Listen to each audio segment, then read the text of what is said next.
Okay. Good morning.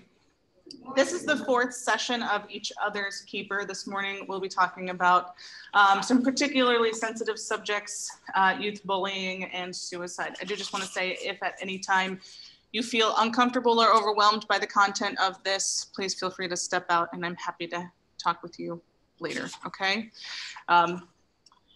So to get started, let's pray the collect for those in despair. All together, how about? God of all mercy, who knows our insecurities, our isolation, and our pain.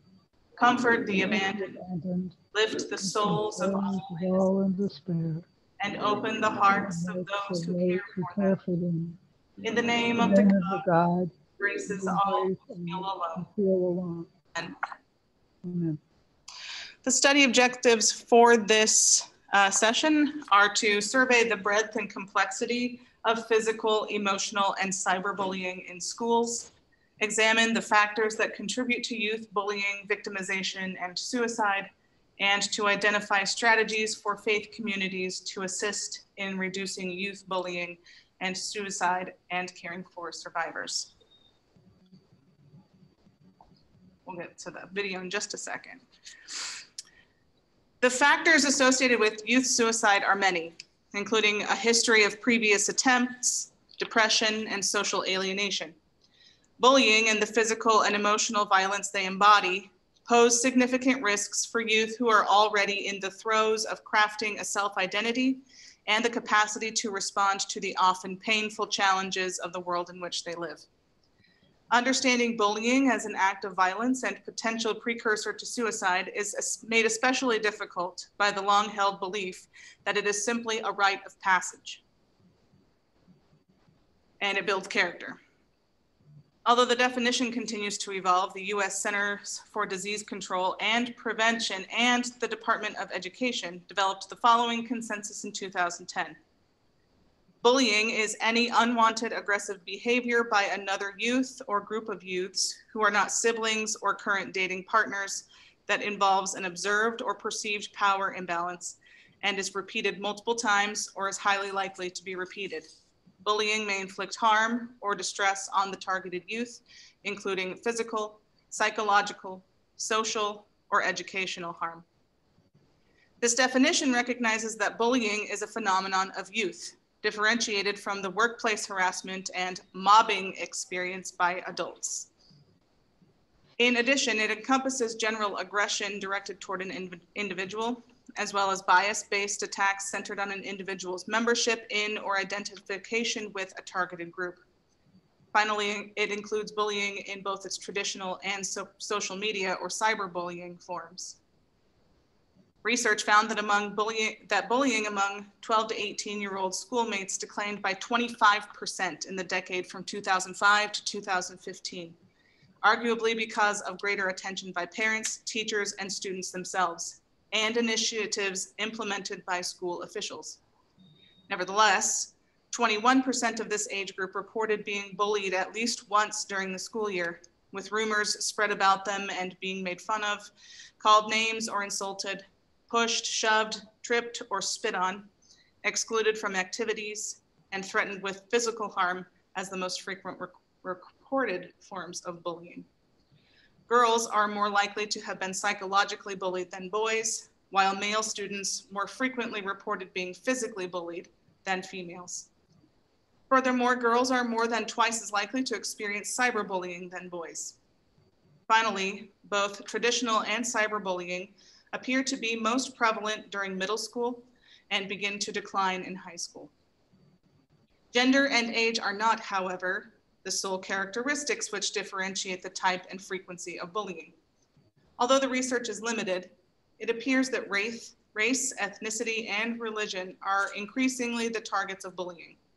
A student's physical appearance and weight, perceived sexual orientation or identification, and disability have also been reported by teachers as significant causes of bullying in their schools. Regardless of the cause, however, the consequences of bullying are profound. More difficulty adjusting to school and performing academically, anxiety, sleep disorders, and depression. And for perpetrators, the power and aggression central to childhood bullying underlies other forms of abuse, such as sexual harassment, dating aggression, workplace harassment, marital aggression, and elder abuse. Perhaps most tragic among the consequences of bullying, however, is the increased risk for and incidence of suicide. Approximately 4,600 young people ages 10 to 24 take their own lives each year in the United States, predominantly with firearms. It is the third leading cause of death for individuals aged 15 to 24, and the fourth leading cause of death for those aged 10 to 14. And while the rate of youth suicide declined for more than a decade, it has steadily increased since 2007. Especially tragic is the estimate that as many as 90% of these deaths were preventable. Schools must implement effective anti-bullying strategies, and churches and other community organizations must do so as well. And both social expectations and governmental policy must reinforce healthy interpersonal relationships and the nonviolent resolution of conflict. Although bullying occurs in virtually every setting in which young people gather, schools are typically the mediating institution. Appropriately, therefore, strategies to address bullying are most often grounded in the school experience, the common elements of which should include the following: conduct a comprehensive needs assessment and gap analysis, change school culture to support bullying victims and marginalized perpetrators, develop and implement policies that embrace diversity and encourage nonviolent conflict resolution, ground bullying interventions in evidence-based strategies, and subject programs to independent evaluation. Integrate cognitive, affective, and behavioral approaches in bullying prevention programs. Coordinate anti-bullying strategies across the entire K-12 curriculum and throughout the academic year, and include both adults and peers in developing and implementing strategies to prevent bullying.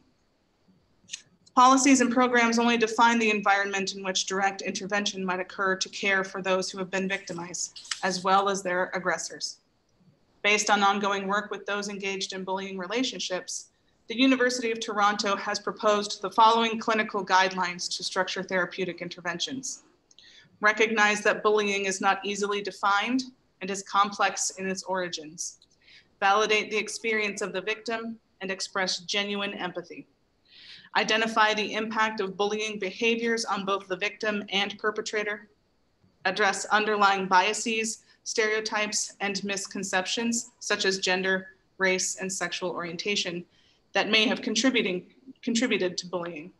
And provide a safe place for children to disclose their pain, fears, and hopes. To be sure, significant progress has been made since the first scientific study of bullying almost 40 years ago. Most importantly, the recognition that it is not just a normal part of growing up and has potentially devastating consequences for both the victim and perpetrator. The widespread availability and use of social media for cyberbullying has further exacerbated the problem and created the need for strategies specifically designed to address it. Regardless of this new dimension to bullying, however, the critical importance of supportive social networks and institutions remains an essential component of public policy and direct intervention. So now we will watch this video from the former Archdeacon of the Diocese, Rebecca Barger. Hopefully the sound will work. Hi, I'm the Reverend Rebecca Barger. I serve as deacon at St. Francis Episcopal Church in Eureka. And I'm here this morning to share with you a story of an experience that we have as a family. Suicide in the country is considered a leading cause of death.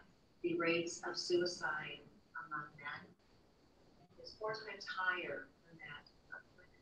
In the last 17 years, the rate of suicide has increased by 28%. In 2015, I know these statistics because we lost our son to suicide. These statistics became important to us because of the the staggering and heartbreaking reality of them. Our son Jacob had celebrated his 24th birthday that year in early August. On August 31st, Jacob took his own life. Jacob was the eldest of our two children. Jacob was smart. He was funny. He liked to do voice imitations. He was athletic. During Jake's preschool years, he was diagnosed with ADHD. And during his college years, he was diagnosed and treated for depression. From the early times, from the very beginning, Jake was under the care of a pediatric neurologist and then an adult psychiatrist after the age of 18. In our case, we were aware of Jacob's challenges and struggles that he had with behavior and social interactions, but we were totally blindsided by his death. We knew he was struggling at the time of finding a job after graduating from college with a degree in mechanical engineering. But we always knew that it was a process, it was the time that would need to be taken, and that he would eventually find his job. But for him, this was something that he couldn't handle. The rejections were just too much for him. My husband and I reassured him over and over that we were beside him and supported him through this search process, and that, we would make sure that he was going to be okay, and that we would be able to help him in the interim until he found that job. In the aftermath of Jake's death, we found ourselves to be greatly supported from our friends and colleagues, our family members, and our community of faith. I don't know where we would be without their support. And our lives have been permanently changed. There is a hole in our lives. And we as a family now have to learn how to live as a family of three from a family of four. We find ourselves frequently questioning ourselves on what could we have done differently? Why didn't we do that instead? What did we do right? What did we do wrong? We'll never have answers to these kind of questions. I'm not sure we can ever really totally understand what goes on for these individuals. We can never totally understand what was going through Jake's mind at the time. But overall, it's about helping each other as they go through the grieving process, as they pick up those broken pieces after the loss. And it's trying to figure out how we can move forward and at the same time honor those whom we love but see no longer.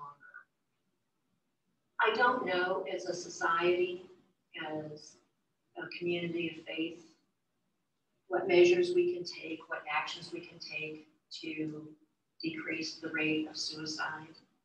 But what I do know as a survivor, as a parent who has lost a child to suicide, is that we need to pursue the conversation. The stigma that suicide has had has got to be broken down. It is a part of our society now. We can't be afraid to talk about the issues of mental health, of social prejudices or intolerances. And each loss is unique to the situation, to the family, to the individual. We have to be sensitive to those issues by being in conversation with each other about them. At the rate that we are going in our country, one way or another, all individuals will find himself or herself directly impacted by a loss to a suicide. We can't afford to wait any longer. We need to act and listen to these voices that are crying out for help. One thing I would like to share is that after Jake had died, somebody told me that that was a really selfish and heartless act. Look at the pain his actions has caused you. It has been hard, and it is painful. However, I think the pain that my son was going through may have been greater than the pain I have from his loss. And we never want to think of losing anyone, a loved one. When we know that they're dying, we go to their bedside. We don't want them to die alone. Jake was alone when he died. And how many of these situations do these people die alone? You know, being able to share these things with other people helped my healing. They help my daughter's healing. They help my husband's healing. It's finding that group of people to have that conversation in where they aren't uncomfortable, where they don't recoil and draw back, but accept us as survivors, as parents who still miss their child, who would give anything to change the history of this. That is my hope, and that is my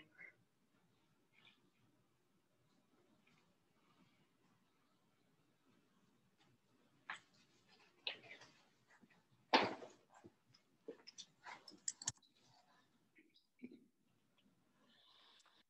Okay, so now we're going to break out into two groups to do our discussion. This is where I'm going to end the Zoom. So thanks, Judy. Bye, Judy.